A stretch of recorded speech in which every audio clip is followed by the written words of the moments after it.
mặt trọt trọt trọt nghĩa là phối phối là ba nát một nghĩa đấy mình số này thì chưa tông vẫn trong này một vài rõ không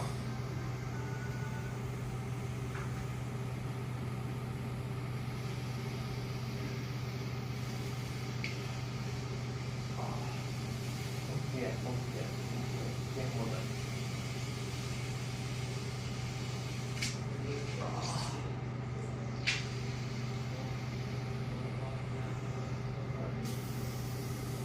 chuyện ngộ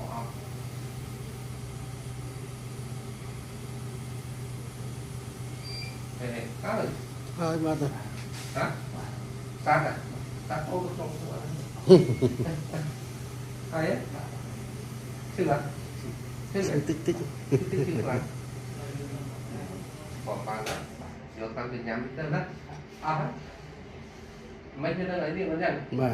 ở đây những bốn chẳng hấu cái gì đấy